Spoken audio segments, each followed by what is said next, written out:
नमस्कार दोस्तों, let's study YouTube channel पर आपका हार्दिक स्वागत है। आई होप आप अच्छे होंगे, स्वस्थ होंगे।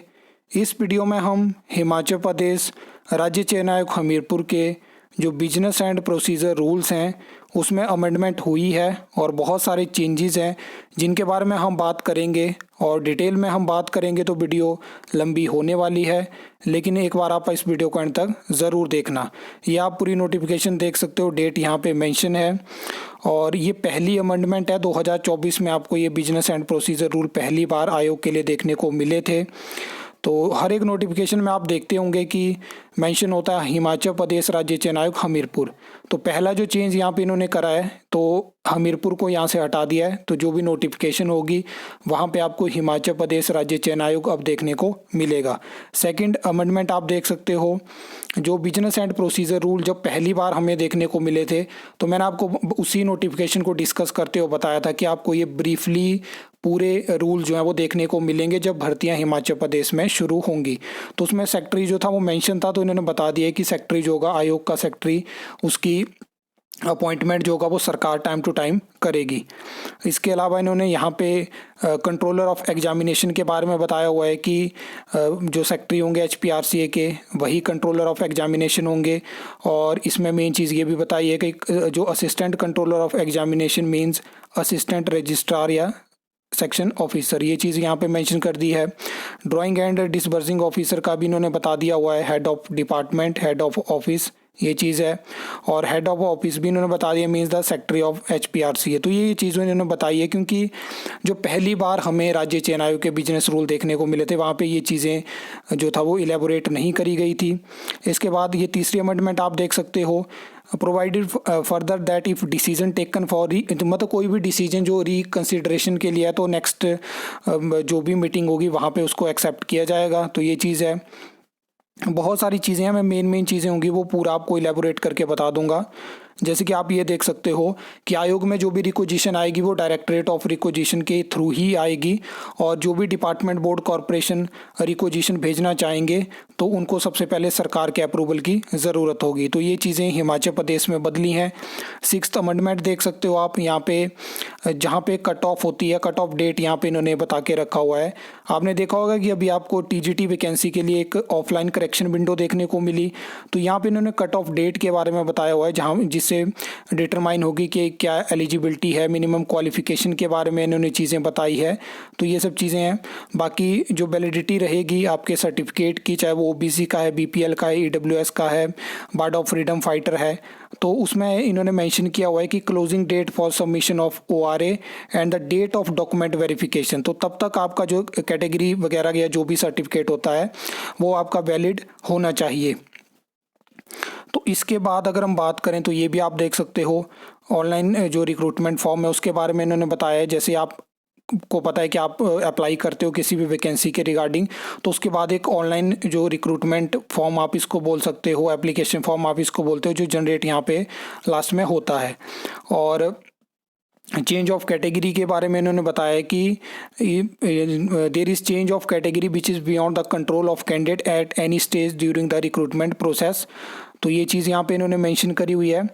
और इन्होंने बताया कि आयोग within 15 days after the conduct of CBT या screening test which no request, मतलब तब जो है वो कोई भी रिक्वेस्ट किसी भी तरह की जो होगा वो आयोग एक्सेप्ट नहीं करेगा। In such cases if he she has paid the examination fee as per the norms of reserved category then he she will have to deposit the.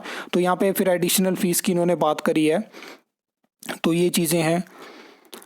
बाकी यहाँ पे बहुत सारी चीज़ों के बारे में मैंने आपको तभी बताया था कि हर एक चीज़ यहाँ पे बदलने वाले हैं। अभी आपने देखा होगा इसी के ये इन लास्ट जो कैबिनेट हुई थी वहीं से इन रूल्स को जो था वो सरकार ने जो है वो मंत्रिमंडल की बैठक में जो है अप्रूव किया गया।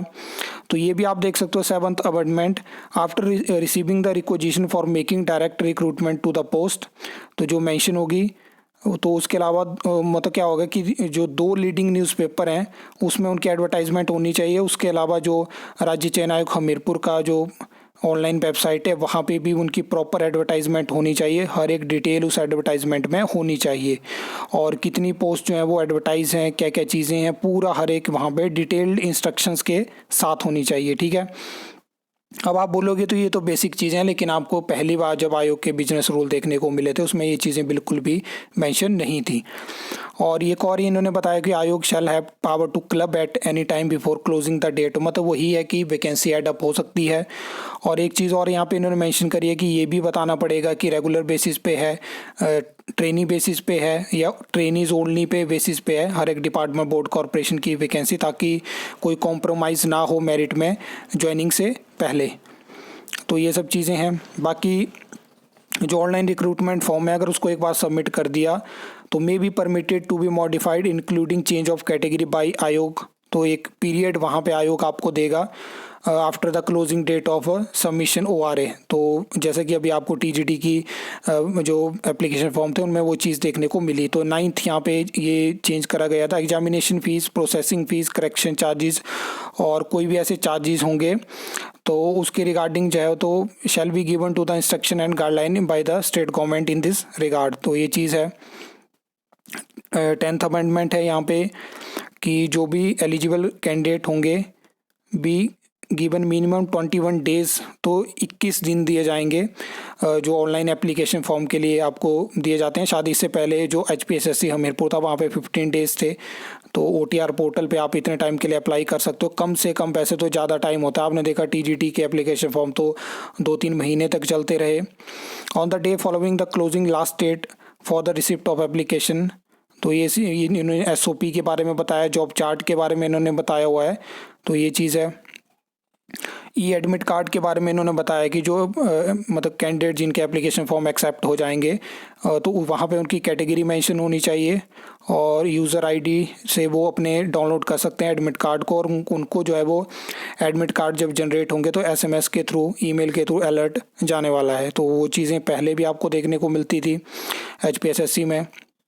After the expiry of cut off date notified for the receipt of application 2 check list of candidate, 1 of provisionally admitted. एक आपको 2 लिस्ट देखने को मिलेगी, एक जैसे आपके ऑनलाइन एप्लीकेशन फॉर्म की लास्ट डेट ख़त्म होगी उसके बाद जिनके एप्लीकेशन फॉर्म में कोई दिक्कत नहीं होगी उनको एडमिट कर लिया जाएगा, बाकी एक आपको रिजेक्शन लिस्ट देखने को मिलने वाली है।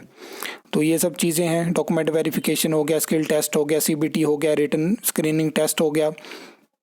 और ये चीज़ इन्होंने 14th यहाँ पे जो अमेंडमेंट है, it is decided that a screening test और a written test by to held there the examination centre will be selected keeping in view of number of candidate and their location और sitting capacity, computer के infrastructure के according, UPS हो गया, suitability हो गया, staff हो गया, electricity हो गया, अदर जो रेलेवेंट फैक्टर्स हैं उनको देख के ही वो सब कुछ चीज़ें होने वाली है। Where the number of eligible candidate is less than the advertised post, the आयोग shall determine and notify an appropriate criteria for selection। तो ये चीज़ें भी हमें देखने को मिलेंगी। और where the आयोग has infrastructure or can make arrangement, it may decided to conduct a written objective type through online computer process। तो ये चीज़ भी इन्होंने अब एड अप करी है यहाँ पे। और एक और चीज़ मैं आपको बता दूं कि जहाँ पे भी एग्ज़ाम कंडक्ट होते हो आपको HPRC के अब देखने को मिलेंगे, तो वहाँ पे CCTV कैमरा भी अब जो है वो कंपलसरी हो चुका है। Once the date of examination and venue has decided, admit card जो एडमिटेड कैंडिडेट होंगे तो वो अपलोड हो जाएंगे अपनी यूज़र ID SMS अलर्ट के थ्रू, वो उसको डाउनलोड कर सकते हैं। पब्लिक नोटिस आपको न्यूज़पेपर में देखने को मिलेगा। तो यहाँ पे इन्होंने मेंशन किया है कि the controller, additional controller of examination of आयोग shall maintain a panel of suitable and qualified person for getting the paper set and evaluation himself herself और through agency as may be decided by आयोग। तो ये चीज़ main होने वाली है कि जो क्वेश्चन पेपर होंगे, अब एग्ज़ाम का तो आपको क्लियर है कि आपको एजेंसी के माध्यम से ही देखने को मिलेंगे, लेकिन पेपर के बारे में अगर हम बात करें जो जो चीज़ें उसमें इवेलुएट होंगी तो उसके बारे में आयोग डिसाइड करेगा कि कैसे वो करवानी है, खुद से करनी है, एजेंसी के थ्रू करवानी है। तो ये सब चीज़ें हैं, ये आप देख सकते हो। बहुत सारी चीज़ें यहाँ पे बदली गई हैं, बहुत सारी चीज़ें एडअप हुई हैं। तो ये 15th अमेंडमेंट देख सकते हो आप, जहाँ पे आयोग will devise a prescribe a mechanism for evaluation of OMR sheet, answer sheet of written test, जो बार कोड की बात करी गई है। तो बहुत सारी चीज़ें बदलने वाली है यहाँ पे। और ये after the examination the objection by the expert committee amendment shall be published on the official website window HPRCA, ताकि वहाँ पे जिन जिन चीज़ों में ऑब्जेक्शंस होगी वो स्टूडेंट दे सकते हैं कि इस क्वेश्चन में ये गलती है, ये चीज़ें चेंज होनी चाहिए। आपने देखा होगा नॉर्मली हमें देखने को मिलती हैं। तो बहुत सारी चीज़ें यहाँ पे बदली गई हैं। ये भी यहाँ पे candidate equal to 5 times the number of post advertise if the number is less than 30, 150 candidate if the number is between 30 to 40। तो इन्होंने बताया हुआ है कि provided that maximum number of eligible candidate for the skill test या written test और physical efficiency test who shall be eligible to appear in such examination और number of post advertise by the आयोग। तो ये चीज़ इन्होंने बताई हुई है। मतलब ये चीज़ें लगभग 1 साल के बाद वेटिंग पैनल के बारे में आपको पता है कि एडिशनल इन्फॉर्मेशन हो चुकी है, ये मैं ऑलरेडी आपके साथ डिस्कस कर चुका हूँ। लेकिन पूरे 17th ये जो अमेंडमेंट है यहाँ पे देख सकते हो, for the process of judicial process the आयोग शैल फाइल द केस और reply in the name of secretary HPRC Hamirpur. तो ये चीज़ है। 18th अमेंडमेंट है, all administrative matter shall be decided by the secretary with the prior approval of chairman of आयोग। तो ये भी है।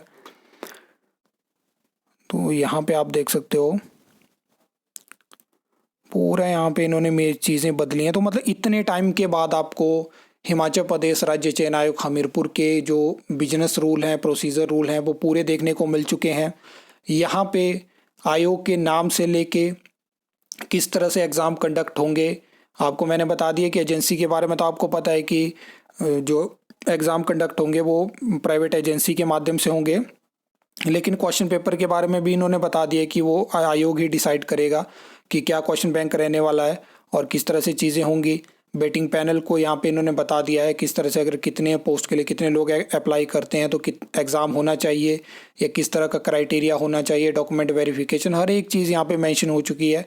तो अगर आप ये जो पूरी PDF है इसको पढ़ना चाहते हो, क्योंकि हो सकता है बहुत सारी चीज़ें बीच में छूट चुकी हों, लेकिन मैंने कोशिश करी और जो न्यूज़ वालों ने भी जो चीज़ें हाईलाइट करी थी उससे मतलब लगभग 50% ज़्यादा ही मैंने आपको इलेबोरेट करने की कोशिश करी है ताकि आपको कोई डाउट ना रहे।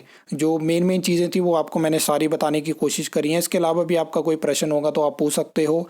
आई होप आपको वीडियो अच्छी लगी होगी, इन्फॉर्मेटिव लगी होगी। तो वीडियो को लाइक कमेंट शेयर कर सकते हो, चैनल को सब्सक्राइब कर सकते हो फॉर द न्यू अपडेट्स के लिए।